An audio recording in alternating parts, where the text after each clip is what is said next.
económica, cómo estamos acabando el año, cómo se va a medir este año dentro de muy poco.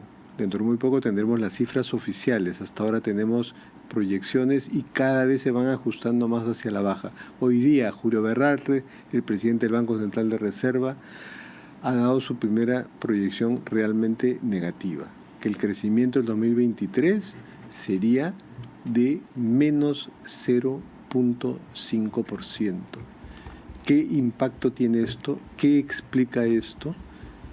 Para conversar sobre eso, estamos con un exministro de Economía, que lo fue durante el gobierno de Pedro Castillo, antes fue viceministro de Hacienda, también ha sido ministro de la Producción, es un economista muy respetable. Gracias por acompañarnos, exministro Corburneo. Gracias por la invitación. ¿Siente que con tantas proyecciones que han ido a la baja, hemos pecado en algún momento de muy entusiastas, de no realistas, y eso puede traer consecuencias negativas? Yo diría que un proceso recesivo, por definición, implica un conjunto de condiciones para que se pueda sostener en el tiempo. Yo le puedo decir con absoluta honestidad que cuando hacia agosto de este año, ya se hablaba de recesión, yo tenía mis resquemores de que no necesariamente eso tendría que producirse, porque tenía la expectativa que en el último trimestre de este año la economía iba a repuntar un poco. Y eso nos permitiría llegar a una tasa de crecimiento de 0.1 o de 0, que no es recesión. La recesión es cuando la actividad económica se contrae. Desafortunadamente el deterioro de las expectativas ha sido tal que eso ha coadyuvado sencillamente a una caída mayor de la inversión privada, a la confianza también de no solamente de inversores, sino de consumidores, y eso obviamente ha jalonado a que se tenga una contracción de la actividad económica. Ahora, el punto de por medio es una pregunta que podría ser relevante, ¿no? ¿Las recesiones responden solamente a factores de carácter económico? O mejor, si la recesión, que en gran parte está guiada por la caída del consumo privado, que explica el 68% de todo el gasto, y la contracción de la inversión privada responde solamente a factores económicos, y la respuesta es no.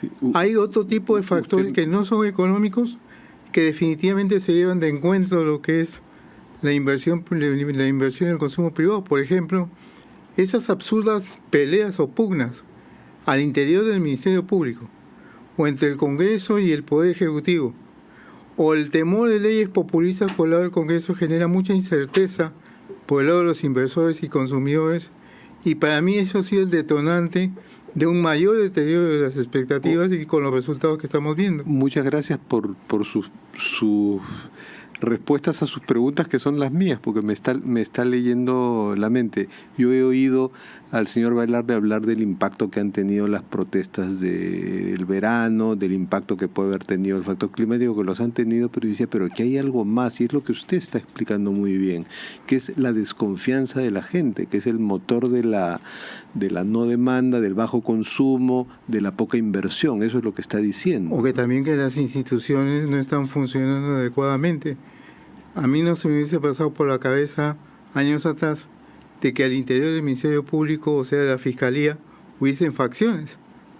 Eso relativiza absolutamente en gran parte el sistema de justicia del país. En un contexto en el cual se relativiza el sistema de justicia, si uno se pone en el zapato de los inversores, usted metería recursos en un país donde no se sabe quién es el fiscal de la nación, o no se sabe cuál es el resultado de la nueva pugna. Mucha incertidumbre, habiendo plazas alternativas, en gran parte explican lo que estamos mirando ahora. Y esta campaña navideña entonces debe estar resultando bastante más baja de lo esperado, porque ya muchos dirán, ya no me compro el carro que pensaba comprarme, ya no hago los arreglos de casa que pensaba hacer, ya no hago el viaje que pensaba hacer, o sea, voy a consumir menos, porque no confío en cómo será mi situación mañana. No sé si voy a mantener el puesto de trabajo. ¿Cómo me meto a comprar al crédito un bien de consumo duradero, como el caso de un vehículo? Si no sé si voy a mantener el trabajo. Además, este tema de la contracción del consumo privado prácticamente a cero, ya más o menos se conocía en octubre. porque en octubre por lo general se hacen las importaciones para la campaña de Navidad y eso definitivamente ha marcado récord a la baja en lo que tenemos este año. Pero insisto yo en que el tema de la recesión, que es un concepto económico, está jalonado, digamos, por el consumo y la inversión privada, pero estos conceptos no responden solamente a factores económicos, responden a factores tan importantes como el funcionamiento y hay que de las destacarlos bastante instituciones para saber operar allí, ¿no? Para salir de la recesión, Fernando. Porque podemos tener tasas de interés bajas, que es lo que está pasando. El Banco Central viene reduciendo la tasa de interés de política monetaria. Por el lado del gobierno hay una serie de programas de impulso a la actividad económica, sobre todo por el lado del gasto público. Pero muy poco vamos a poder avanzar si las instituciones siguen funcionando como lo están haciendo ahora. Claro, como un Congreso que termina su legislatura y quieren hacer un pleno extraordinario. ¿Para qué? ¿Para hablar de lo que estamos hablando? No. Sino para defenestrar a una Junta Son Nacional ajustes de cuentas, en verdad, ¿no? Terrible. Es ahora, emprendedor. Con los préstamos con garantía hipotecaria de Rebaja Tus Cuentas. Consigue el éxito en esta campaña navideña. Asegura tus ventas. Yo no le encuentro mucha diferencia con lo que uno ve en la televisión cuando acribillan a una persona y cuando si esa persona tenía antecedentes se dice ajuste de cuentas. A mí me parece que hay una suerte de ajuste de cuentas lo grave al interior de las instituciones. Y hasta que no resolvamos eso, va a ser bien difícil salir de la recesión. Lo que te quiero decir es, mientras la gente dice, a ver, quiero ver pues, qué se están haciendo por la recesión del país, porque yo estoy haciendo tal cosa para recuperar mi trabajo, para mantenerlo, para invertir algo, para ahorrar si es posible. ¿Y qué están haciendo los políticos? Chaveteándose en la calle. Y lo peor es que no se dan cuenta del daño inmenso que le están generando al país. Eso es por un lado. Y por otro, imaginemos que las tasas de interés siguen reduciendo en el Banco Central. Y eso que se refleje en las tasas de interés de distintos productos financieros. La pregunta es, la tasa de interés baja es una condición suficiente y necesaria para poder impulsar, por ejemplo, la inversión. La respuesta es no. Es una condición necesaria, pero no suficiente. Porque ¿cuál es el objetivo? Pongamos el zapato de un empresario. ¿Cuál es el objetivo de invertir, de endeudarse con capital de trabajo si no ve una luz al final del túnel? ¿Qué sentido tiene producir cuando no hay demanda? ¿Qué sentido tiene producir cuando no hay mercado? No solamente mirar las tasas de interés, que es un factor económico, sino el tema de la confianza, el tema de las expectativas. Y otra cosa que va a pasar es que vamos a tener menos recaudación para financiar todas esas promesas de programas que ayudan a la reactivación. Y eso, Fernando, nos lleva a un déficit fiscal mayor. Definitivamente, ¿no? Si los gastos, el ritmo de los gastos se mantiene y se sigue cayendo la recaudación producto de la recesión, no es de mucho extrañar que el déficit fiscal aumente. Y el asunto es que para este año el tope de déficit fiscal es de 2.4% del PIB. El año pasado el déficit fiscal fue de 1.7, creciendo 2.7%, que es cuando yo tuve la responsabilidad de tener esta Ministerio de Economía. Y además hay algo que, miren, con gobiernos de distintas orientaciones, usted estuvo en un gobierno de orientación de izquierda, pero me dio la autonomía para manejar las cosas. Y se ha mantenido pues el respeto de las reglas fiscales, de la estabilidad macroeconómica, siempre, ¿no? Eso como que no tiene color político. Pero ¿usted cree que ahora con el ministro Contreras y esta relación tan aquiescente que tienen con el Congreso, cedan a todo lo que plantea el Congreso y eso lleve a elevar el déficit fiscal? Yo creo que Alex es una persona bien intencionada, conoce sus temas, pero definitivamente si no salimos de la recesión, los ingresos fiscales siguen cayéndose y eso va a presionar por un mayor déficit fiscal. Ese mayor déficit fiscal conlleva, digamos, a que el país se endeude más. Cuando un país se endeuda más, pierde solvencia, porque tiene más. Cuando se pierde solvencia, obviamente el país es más riesgoso.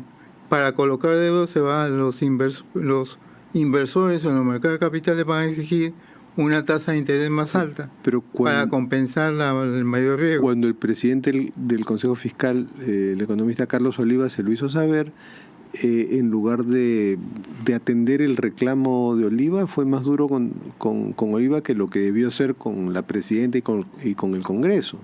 Fernando, eso pasó también lo mismo en mi periodo, el señor Oliva, como presidente del Consejo Fiscal, tenía opiniones muy críticas respecto al manejo macroeconómico del país. Pero yo creo que en estas cosas y en ese contexto, si realmente queremos al Perú, lo que debió haber hecho el Consejo Fiscal es primero reunirse con el ministro de Economía y discutir las observaciones que se estaban haciendo sobre la política macroeconómica en general y fiscal ensayada. No se hizo eso, se prefirió ir primero al periódico para plantear la discusión, y yo creo que flaco favor se hace en aras de preservar las expectativas, que las confrontaciones las veamos en el periódico y no veamos un debate técnico al interior del Ministerio de Economía con el Consejo Fiscal. Yo soy un convencido de que la gente se entiende hablando. El Consejo Fiscal debió primero informar al Ministerio de Economía y discutir los riesgos que se venían como consecuencia de la política fiscal que se estaba ensayando. No se hizo así, se hizo al revés. La discusión se dio a los medios de comunicación y eso obviamente afecta a las expectativas también. Nada cuesta tocar la puerta del ministro para poder presentarle lo que estaba encontrándose y poder discutirlo. Y no llevar a la exacerbación en los periódicos de discusión entre el Consejo Fiscal y el Ministerio de Economía y Finanzas. Para terminar, ministro Burneo, el propio Julio Velarde, cuando ha dicho que la expectativa de crecimiento es ahora de 0,5, de menos de 0,5, pero dice que en el 2024, el 2025 podría ser de 4% o más. Pero con todos los ajustes que ha habido este año, ¿y a qué vamos a creer en ese 4 o 5% para el 2024? ¿Qué vamos a creer? Las proyecciones más moderadas hablan de un crecimiento del 2.4%, que se centraría sobre todo en lo que va a pasar en el segundo semestre del próximo año por efecto rebote.